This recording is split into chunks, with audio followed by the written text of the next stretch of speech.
ഓണമൊക്കെ ആയതുകൊണ്ട് ഞാനിപ്പോൾ ഇങ്ങനത്തെ വീഡിയോസ് ചെയ്യണത്. ഓണം കഴിഞ്ഞിട്ട് നിങ്ങൾ വിചാരിക്കില്ല ചേച്ചിക്ക് ഇത് മുമ്പ് ചെയ്യാറില്ലേന്ന്. അപ്പോൾ അതുകൊണ്ട് സിമ്പിളായിട്ട് കെട്ടാൻ പറ്റുന്ന ഹെയർ സ്റ്റൈലുകളായിട്ട് ഞാൻ വന്നേക്കണത്.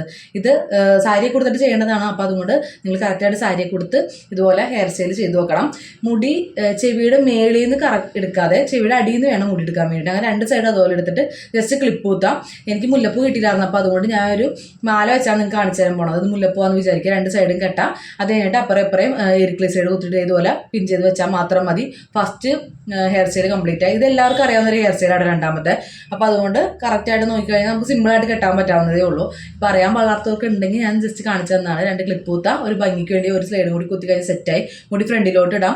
മുല്ലപ്പ് വേണമെങ്കിൽ നമുക്ക് അഴിച്ചിട്ട് കെട്ടാം. മുടിയുടെ ഉള്ളിൽ കൂടി വേണമെങ്കിൽ എടുക്കാം. അങ്ങനെയൊക്കെ സെറ്റ് ചെയ്യാം കേട്ടോ. ഇതൊന്നും എനിക്ക് ഇങ്ങനത്തെ ഹെയർ സ്റ്റൈൽ ഒന്നും ചെയ്യാൻ പറ്റില്ല, മുടി അഴിച്ചിടാൻ പറ്റില്ല എന്നുള്ളവർക്ക് വേണമെങ്കിൽ ഈ ഒരു ഹെയർ സ്റ്റൈൽ ട്രൈ ചെയ്യാം കേട്ടോ. പിന്നെ ഇട്ടിട്ട് വെറുതെ ബുഷ് ഇടുക. എന്നിട്ട് ഈ സൈഡിലൊരു മുല്ലപ്പൂവും കൂടി വെച്ച് കഴിഞ്ഞാൽ സംഭവം സെറ്റായി. ഇഷ്ടപ്പെട്ടാൽ ലൈക്ക് ചെയ്യണം, സബ്സ്ക്രൈബ് ചെയ്യണം. Okay, by.